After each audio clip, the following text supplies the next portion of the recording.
obviously, you've got a tour coming up next year. Yeah, man. And how have you found it hard to write songs? Now 15 years later, do you find it hard writing songs now than you did before? I found this album quite tough. Okay. I found this album quite. If I'm honest, this was the hardest record we've ever made. Okay. Or I've ever made. It was kind of quite a struggle. We probably wrote 50 songs for this record. Okay. And we scrapped 2 albums worth. Okay. Before we decided which direction to take. It was a real. We kind of we had an album budget, like this kind of.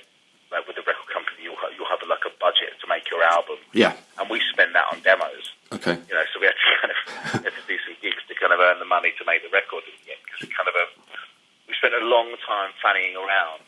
It was a really it was really hard. It shouldn't have been. It should have been the most simple, easiest thing in the world.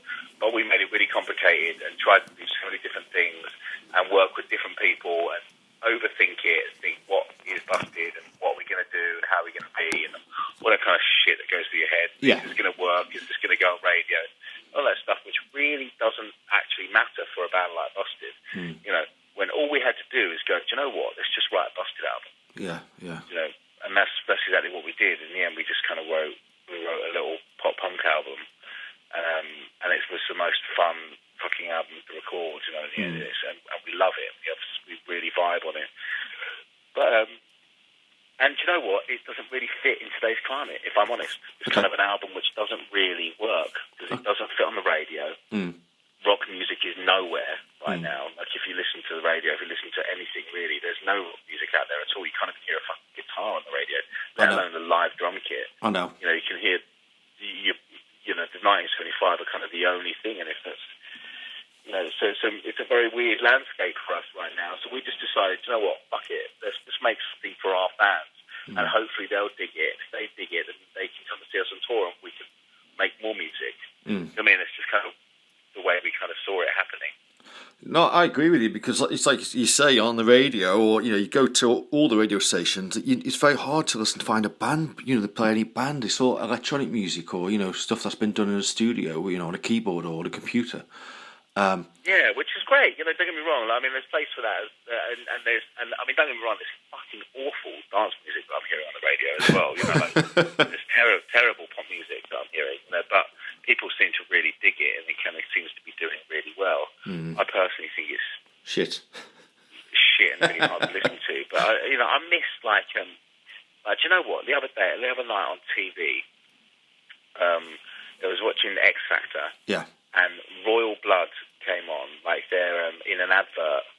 I've just been listening to all this fucking shit and watching all these people sing terrible songs badly, and it'd be awful. And then suddenly this advert came on, and Figure It Out came on with Royal Blood, and I heard that fucking snare drum hit, and I was so excited.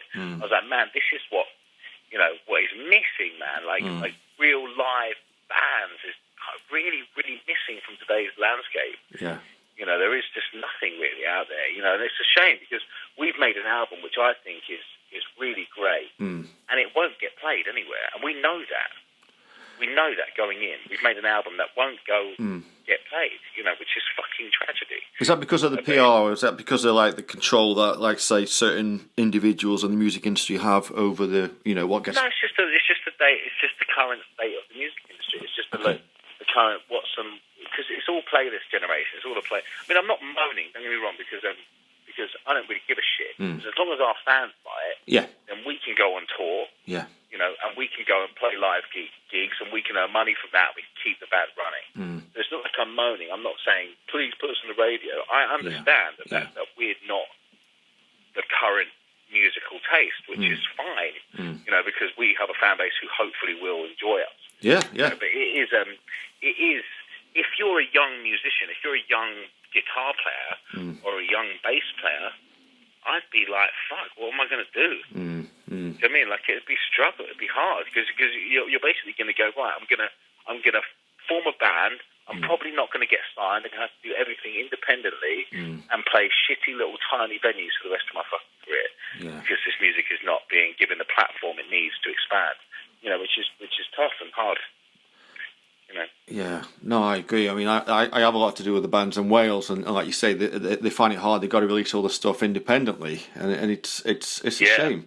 Like Boy Azuga, I don't know if you've heard of Boy Azuga, but they're quite big in Wales, and they've just been to America on a tour. They're on the Jules Holland, and they're really good. But like you say, they're not the current sort of phase, I guess. It's hard for bands right now. It really is. It's really.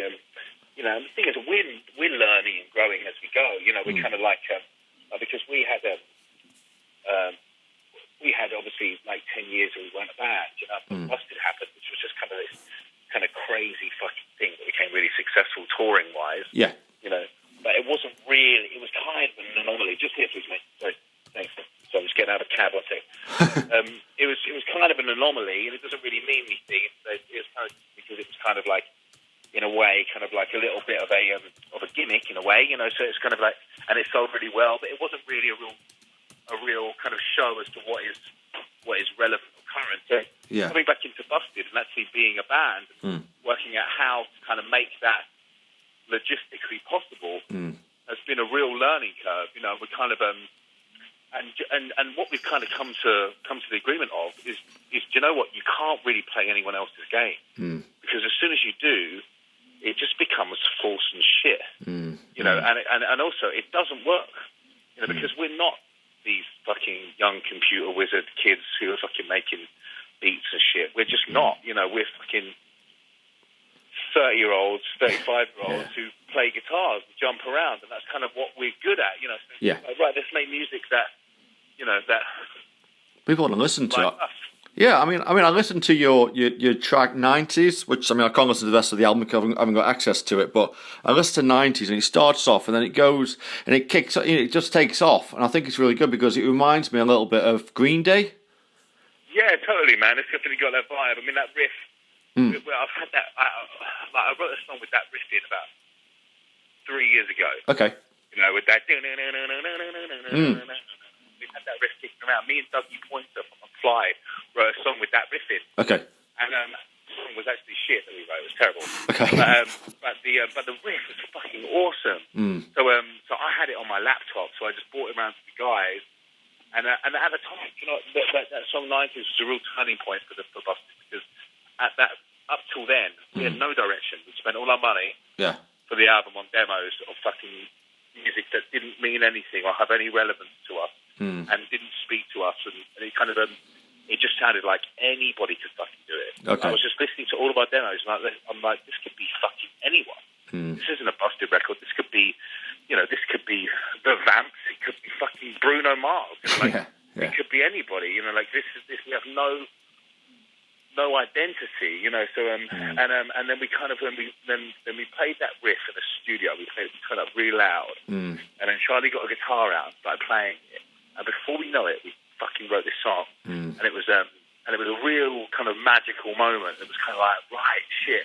Of course, we just need to make a Busted record. Yeah. I mean, it was like, that's what we need to do. No, I'm glad. It was a real kind of like a real great moment for us. I'm glad. I mean, I did see. I mean, it sounds really pathetic. I took my daughter to see One Direction a few years ago, and you guys were with McFly. With McBusted, but in Cardiff. Yeah. Okay, and you were really. I mean, you were really good anyway. But it was the rest of the McFly boys. I thought it was one of the highlights. I mean, actually, it was very good. Thanks, man. Thanks. Did you know that band was fucking fun? Yeah. There was just a crazy, silly little thing that we did that just took off. Yeah. Like, I mean, to be fair, One Direction was the worst support slot for us to possibly have. Yeah. Because it was kind of like it was kind of like One Direction's dads have walked on stage. Yeah. The kids just didn't get it. It kind of like wasn't really the vibe that they wanted. But it was super fun for us. Yeah. We just had a fucking good time playing stadiums. Yeah. But but it was like that was really fun, that band. But it was kind of like, it's one of those things. It's kind of like I don't know. It's kind of like a cheeky little affair. Okay. I mean, it's never going to last. Yeah. Like a little. I like that. It was like a little dirty weekend away. I like that. That's funny. We just went and fucking spent some time together. We were pretty cool, but it was never really. Then you go back to your wife. Yeah. Back. Yeah. I mean, it's good though that you get on, you guys. You know, McFly and you bust. You know, you get on. It's good. But I mean, how do you cope? I mean, now you're in your 30s. How do you cope with family life? Because if you're going to go on tour, obviously you've got kids, I guess, haven't you? I know your wife's quite busy. I mean, how do you both cope? I mean, how do you cope as the rest of the boys cope with going on this new tour? I personally find it quite tough, if I'm honest. Okay. I'm not really mad about touring anymore. Okay. If I'm honest. Yeah. You know, like, I do it, and I know it's part of my job, and I fucking love playing live. Yeah. I love playing shows. Playing shows is the best idea for that, 100%. And I love it. Yeah. I just can't fucking be asked to keep touring. Okay. You know, it's kind of like catch-22. Yeah. It's like, well, I have to. You know, so it's like, I try to make it as enjoyable as I can for myself. I miss home. I miss my kids. My wife. You know, I miss being. You know, I fucking hate being on a tour bus for a long period of time. You know, it's not quite the life that I used to love. No, I mean, like touring, I used to fucking love going on tour. I used to love it, everything about it. Yeah. You know, now I'm sober. I'm sat there. I've got in a fucking tour bus with loads of records. Not the greatest time in the world. and you've got to speak to the kids before they go to bed and all that. Yeah. Yeah, exactly. I've got to fucking read a story over FaceTime before I walk on stage. You know. I've seen it quite often. I've been some gigs before, meet the guys before they go on tour on stage, and they've got to speak to the kids before. Yeah, man, it's all right. We read a book, you know. So I'm on FaceTime reading my kids a good night story at 8 p.m. and I'm sort of getting ready to be a fucking rock star and jump around. It's a very weird life. It is, isn't it? I can imagine. So, I mean, I was going to ask you. I mean, you touched on it before, but how has your relationship to music changed over the years? Then, would you say? What did you say? Sorry. Sorry. How has your relationship to music changed over the years? Then, since you started, overall. Well, I mean, I still love music. Yeah. You know, like I still like music. The biggest part, one of the biggest parts of my life. You know, like I listen to it constantly. Yeah. And like I'm constantly involved with stuff. You know, like and kind of like. But I don't really get too bothered now by what's new or fresh or in. Or, okay. Like that's changed. Like I used to always want to know who the new band was coming up. I used to go and search record stores for like little EPs and shit. You know, I don't do that anymore. I don't really care. You know, like I kind of listen to what I love and I keep doing that. You know, but it's kind of you know, like my I don't know. I suppose I'm getting old. It doesn't really. Yeah. The thrill of knowing what's new and cool. You know. Like, yeah.